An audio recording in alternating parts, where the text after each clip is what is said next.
1, 2, 3, 4.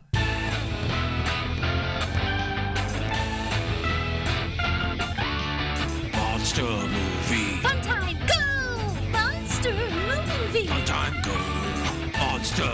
Movie. Fun time. Go! Monster movie. Fun time, go.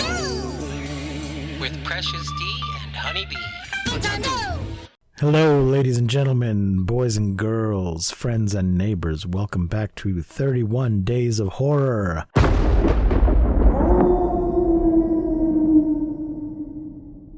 Day 3. My regular co-host, Honeybee, is with me today.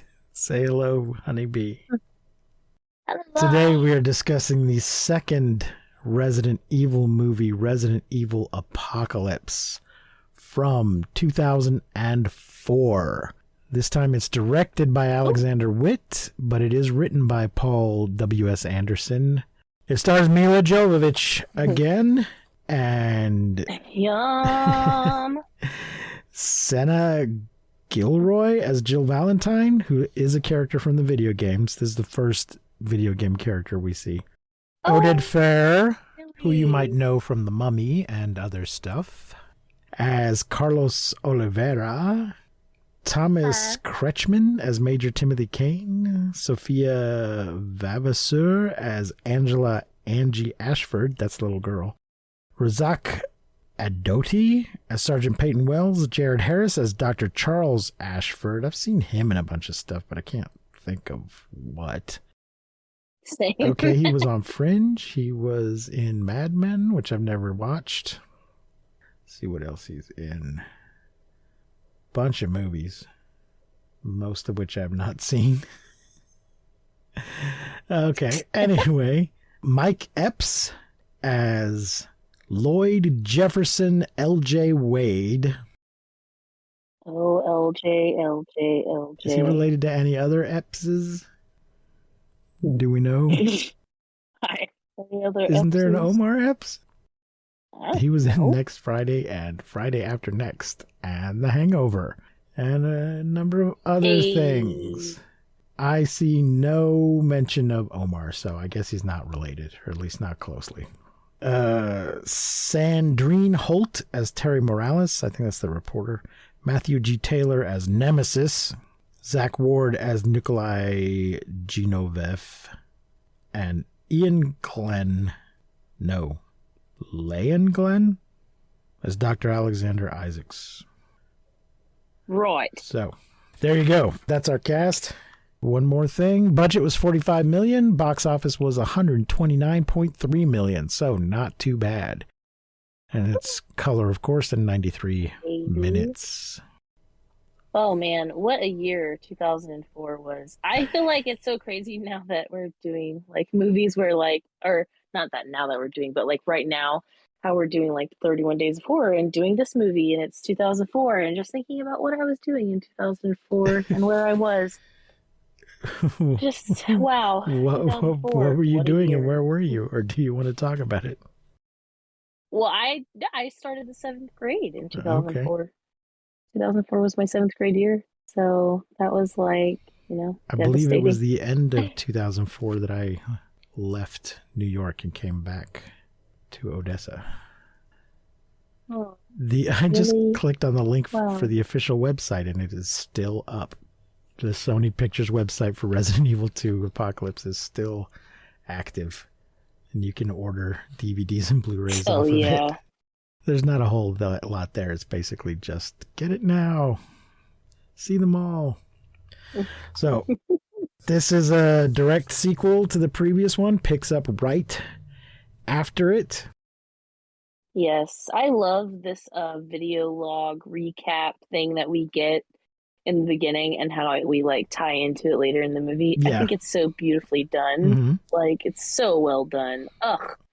Wonderful. We get a little opening narration from Alice. We finally are actually told on screen that her name is Alice.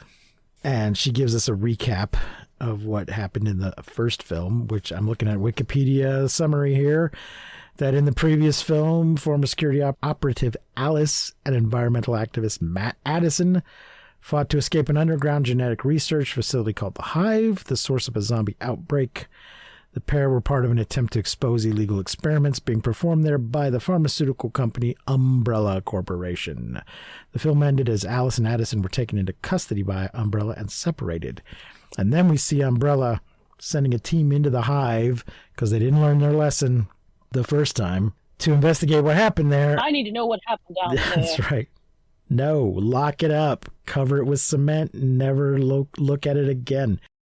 So this new team is immediately overrun by zombies who quickly spread to the nearby Raccoon City.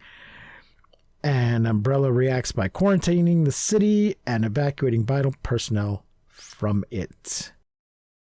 Something really cool that we get in this movie are the slow motion like zombie movements. Mm-hmm. But something that I noticed that makes this effect really neat is that they do like a weird slow motion with the visuals, but the sound effects are in time.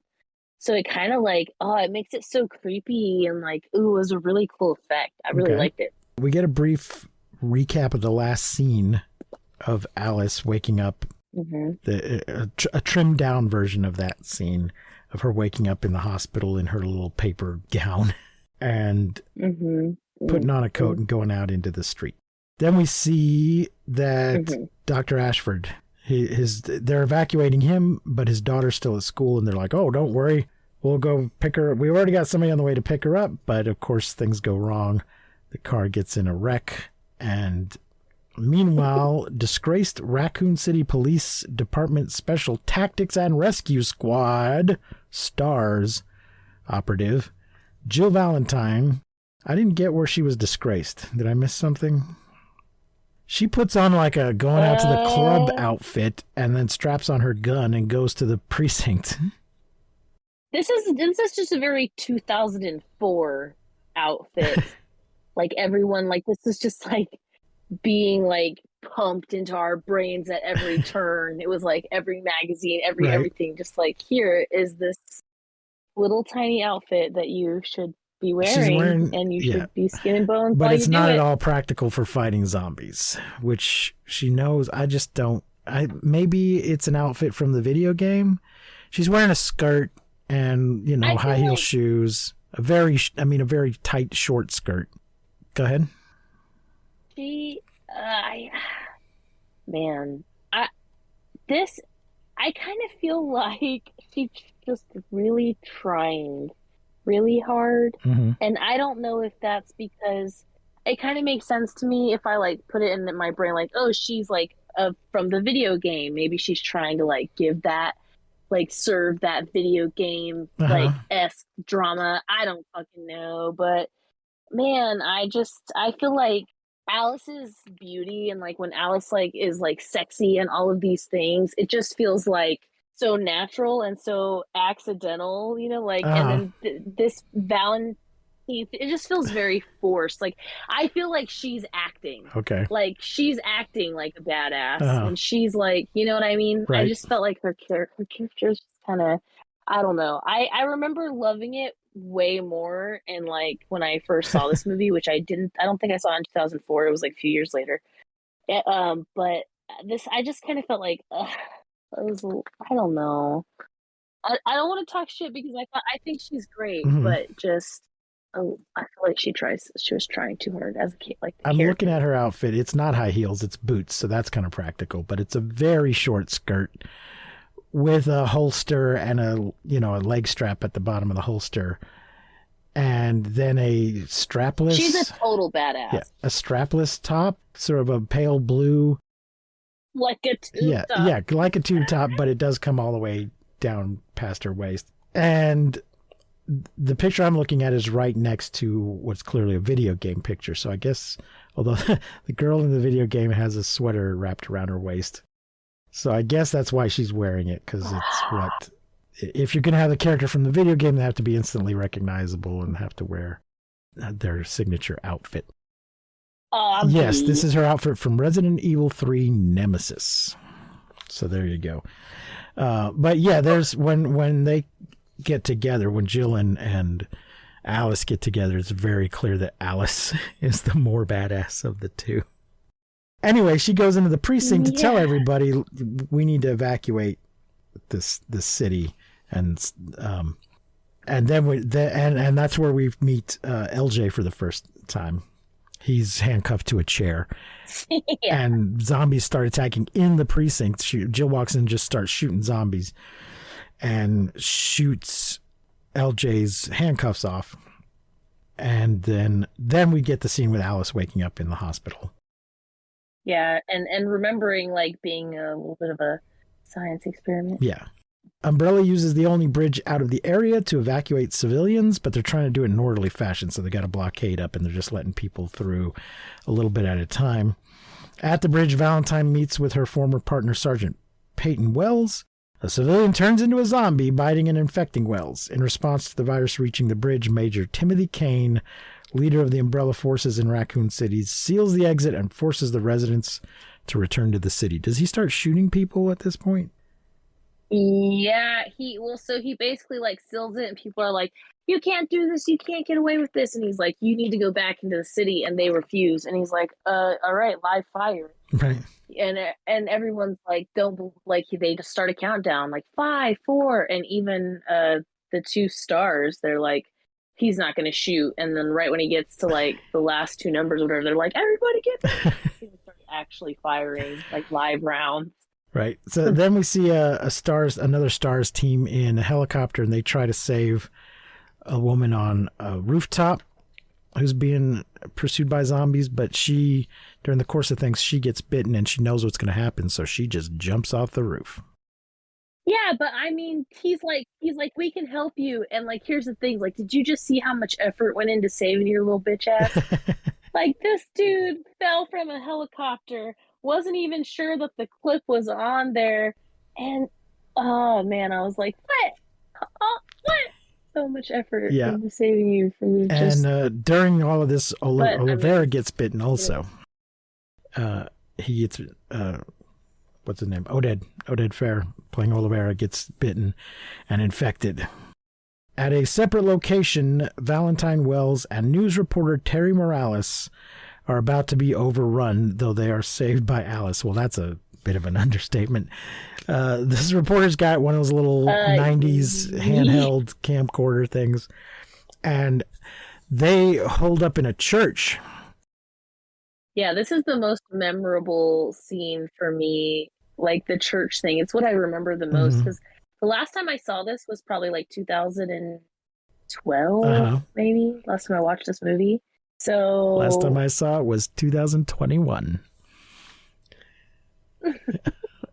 I rewatch these a lot. Yeah. So it's kind of like I remember certain things, but like I didn't remember everything. And this was one of the scenes I'm like, oh, I remember this. Well, it's very memorable, one of, if not the most scene. spectacular entrance in movies. They're in the church, So true. trying to fight some zombies, and I think they're fighting like one of those lickers or one of the weird mutant creatures. Yeah, the lickers, yeah. Oh, but first there's that fucking dude feeding his sister. I couldn't remember if that was before Alice showed up or after Alice showed up.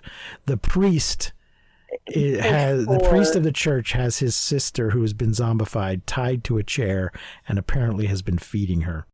And he just wants them to go. And there's another guy just hiding out in there who's like, "No, this is my hiding place. Get out." And of course, he does not make it to the end of the scene. But Alice, either she has some kind of heightened hearing because of her experiments or something, or just on spec, just in case, for some reason, somehow knows there's people in danger in the church and drives a motorcycle.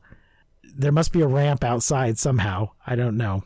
But drives a motorcycle through the stained glass window of the church just in time to save these dummies. It's so good. And, stops the bike and starts shooting up stuff and just kicking ass like she does. And Jill's just like, "Oh, who the heck is this?" So, Wikipedia just calls that Saved by Alice. Umbrella deploys a heavily mutated experimental super soldier Nemesis who kills the remaining STARS members before searching for Alice.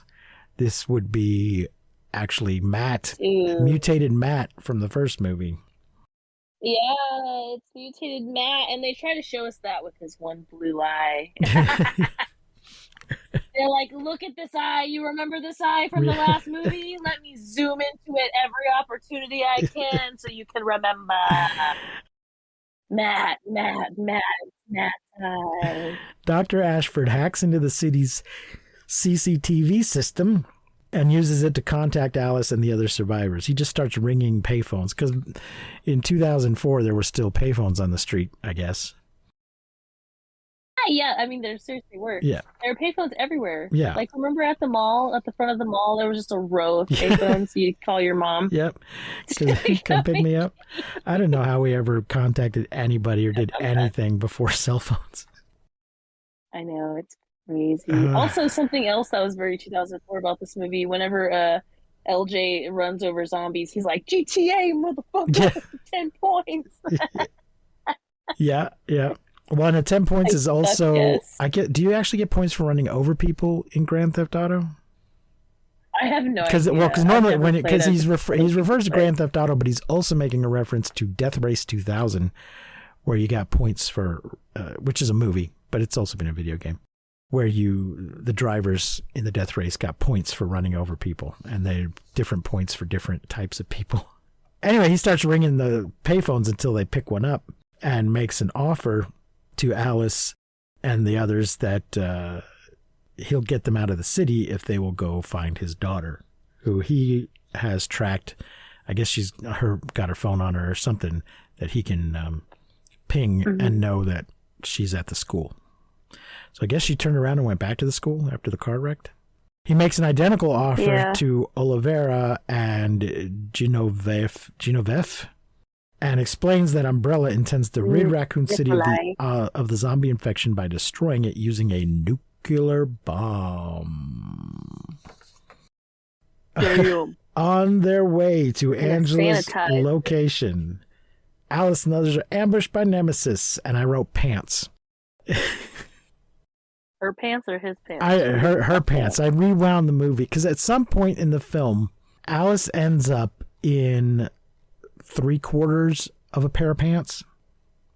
Oh yeah, ends up once again in an asymmetrical outfit, but not half a pair of pants because they're like torn away from where they would kind of be shorts to down below the knee, and then there's still pants like the same shape as the last movie. Yeah. There's still pants going below the knee over her boots, so that there's her upper. The upper part of her left leg is exposed, but the gun strap, strap to her holster is still there. Good. So I'm like, wait, when did this happen? I rewound it. I'm like, no, she's got a full pair of pants there. She has a full pair of pants there. So at some point when they're in the graveyard, it's not clear exactly when this happens. There's just in one shot she has a full pair of pants, and in another shot she does not. So some of the zombie somehow ripped off part of her pants, but left the gun holster strap in place. Just like a tablecloth, just whipped him out from underneath the gun strap. She's also wearing a mesh t-shirt, mesh tank top. Over top of another tank top. I love it. I was like, yep. It's a crazy outfit. 2004, baby. I was looking up this costume the other day, and I saw that it looked like it was on sale somewhere. This is the intact pants. So it's an orange tank top with a long net mesh beige tank top over top of it. And then black pants and boots, black jeans and boots. And Prop Store Auction has it for sale. And then, of course, she's got a holster and straps and belts over top of this whole thing. And also her midriff is exposed by the orange, but covered by the mesh. So she's wearing a belt over the mesh thing, making it almost a tunic. And then it has all kinds of weapons hanging off of her. And yeah, at some point, just a Beautiful. section of her pants are torn away, leaving another section still held up. There's no visible garter or anything. I don't know why they're still hanging just below the knee, but they are. I'm just fascinated and obsessed by this outfit because it looks so cool, but it's also totally ridiculous. Yeah, totally.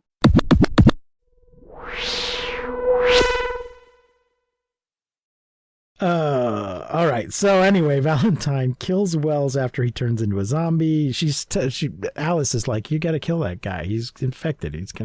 She's like, no, I'll take care of it when the time comes. But she doesn't want to kill him preemptively. Yeah, and she's like, it's not personal, but you're gonna like turn into a zombie and try to kill your friends, and you might succeed. So whatever, do what you do. And then he literally does just that. You selfish asshole. He should have taken care of it himself right then. Alice engages Nemesis, but is wounded and forced to retreat separately, luring Nemesis away from the rest of the group. Dude, can we talk about how fucking terrifying Nemesis is? Yeah. He's like I don't know, 8 feet tall. He looks like he's 8 feet tall and 500, 600 pounds just of solid muscle with a droopy, melty, bald head. Yikes. And he's right out of the video game. His teeth and like his growl, like his like scream, like his growl, it's fucking terrifying. Like the fact that like people are just like shooting him like over and over and over and he's just like not even affected is just like so fucking scary. Yeah. He he's all hairless, and yes, his lips, his nose is non-existent. There's just openings. His lips are not there, so it's just this big toothy mouth. His skin is kind of yellowy looking, and there's something going on below his collar with stuff kind of sticking up out of his outfit. So he's wearing a big black strappy overcoat with gloves and leather pants and big ass boots, and just kind of lumbers along and grunts and is incredibly terrifying. creepy and scary looking. So scary. It's so scary. And he has a rocket launcher. Also scary. Anyone who just carries around a rocket launcher is terrifying. He's so scary. Let's see. Valentine and Morales continue picking up stranded civilian LJ on the route. He's just driving along, running over people, like you said, and then he runs across some guys that have holed up in a store and hooks up with them briefly.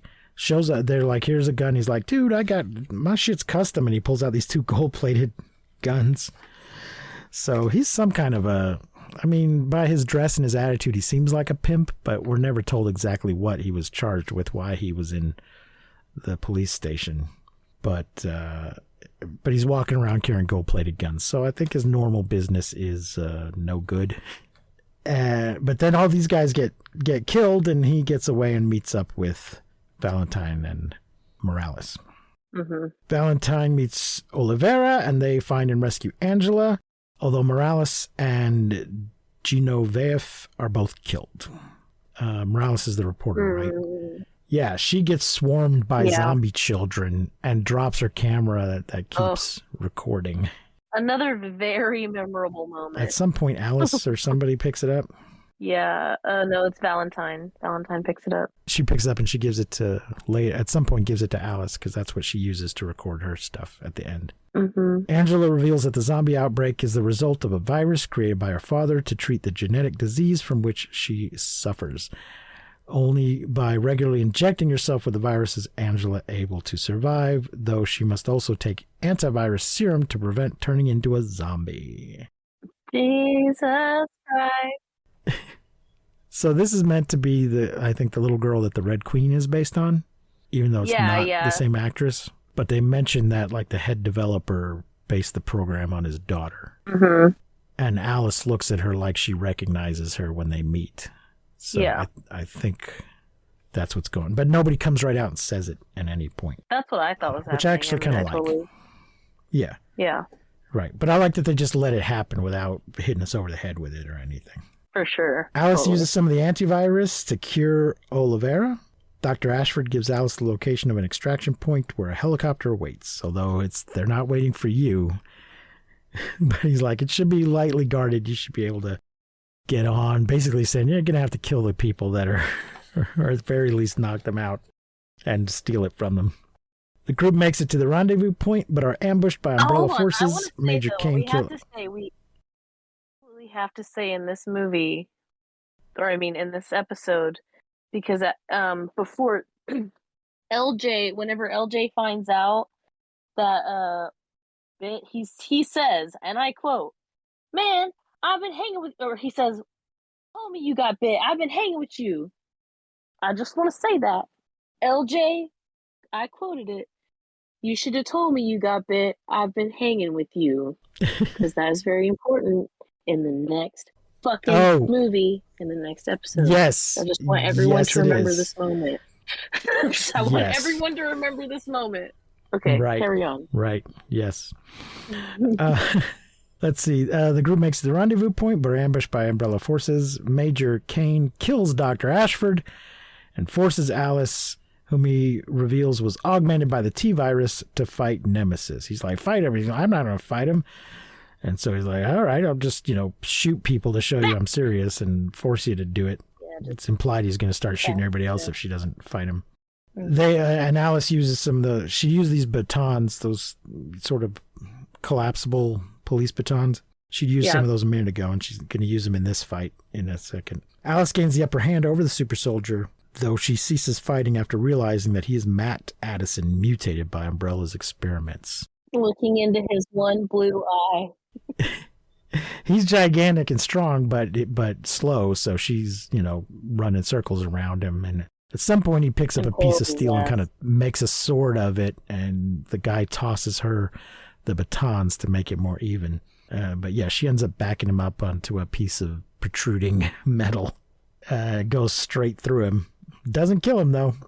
And so then he kind of orders Nemesis to kill her and kill everybody, but instead he shoots the Umbrella troops. Have this, she has this whole, moment where she realizes who he is, and then she has a conversation with him, and she's like, what the hell are you going to do with him? And he basically is standing there listening to this guy, say all of this shit, and then be like, okay, sir, okay, dumbass, come now and do my bidding. And he's like, nah, fuck this. This is my... I feel like he kind of finds a part of himself in some way, Yeah. That one blue eye. It's Milla, so Milla can snap a monster out of his mind control, I guess. So he kills the troops, but then gets killed protecting Alice. The rest of the survivors seize the helicopter. They eject Major Kane from it, and he gets killed by the zombies, including a zombified Dr. Ashford. But why? Well, he was shot, not bitten. I know. I felt the same thing, but I also felt the same way in the graveyard. I was like, why are all these people coming out of the ground? Why are they all infected now? If they were already just dead. Some of them were already buried coming up out of the ground. So is the T-virus now infecting bodies that died in other ways, and it's somehow reanimating them? Or are they just not paying attention and being consistent? Because there are in some zombie movies, anybody who dies will become a zombie. And in others, it's more a direct infection, and you have to be bitten by a zombie, and then you will die. The infection will kill you and then reanimate you. Some of them some of them you never actually die. You just sort of get infected and slowly quickly turn into a zombie without actually going through a dead phase. So that varies from film to film, and it's a little bit inconsistent here, or underexplained. As the survivors escape, the nuclear bomb detonates over the city, and the resulting blast wave causes the helicopter to crash. Alice sacrifices herself to save Angela and is impaled on a metal pole. TV footage attributes the nuclear attack to a meltdown of the city's nuclear power plant, covering up Umbrella's involvement. Alice wakes up in an Umbrella research facility, once again naked in a mildly unpleasant medical context, floating in a big tube of fluid. with little doohickeys attached all over her. But So they open it is she up. a clone, or is this like her? Yeah, I was, particularly when I was watching the next movie, I was like, because it looks like she's dead. Her eyes just, her eyes are open, but not see. When they find the body, it's like her eyes are Very open, dead. but not looking at anything. So it's unclear if they have revived her or if they have cloned her. I feel like it's got to be a clone. I kept trying to get a good look to see if she had that scar on her shoulder. And it didn't look like she did, because if she was a clone, she shouldn't have that scar. The one we see in the first movie, when she first wakes up, we see she's got a slaw kind of going across her collarbone to her shoulder. And I couldn't get a good enough look. But in the next movie, there's a bunch of clones, and they all have the scar. The clone has the scar. The person that we know is definitely a clone also has that scar, so that doesn't really tell us anything. Damn. It's never explicitly stated one way or the other whether this Alice is a clone or they just, because she's got T-virus in her, was revived. I'm going to go ahead and say it's the original Alice just because I feel better if it is. I'm going to go ahead and say clone. They obviously do have some way of cloning people and implanting them with memories. They don't just wake up as blank. But she does, when she first wakes up, she is kind of blank. And then something sort of clicks, and she suddenly knows who she is and is able to speak properly, and she stabs the doctor with a pen or something. It's either a pen or one of the needles that was in her. So she starts escaping and runs outside, and a car pulls up. There's a bunch of guards, and a car pulls up, and it's Olivera, Valentine, LJ, and Angela all. Well, Angela stays in the car, but they step out in like black umbrella outfits, and they're like, "It's all right, we got this under control. We're from special whatever. We'll take it from here." And they put her in the car, and they're like, "Hey, look, we're all together again." Angela's in the back seat. And they get stopped on the way out by the security guard, but Dr. Alexander is on the phone and tells him, let them go. So he's wounded, but he's not dead. Program Alice activated. Reveals Alice's escape as part of Umbrella's plan for her.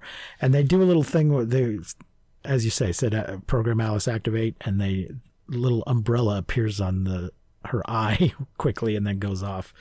Because you always, when you're programming somebody like that, you want to input something that will be a physical cue, a visual cue to anybody who's paying attention that they're being mind controlled.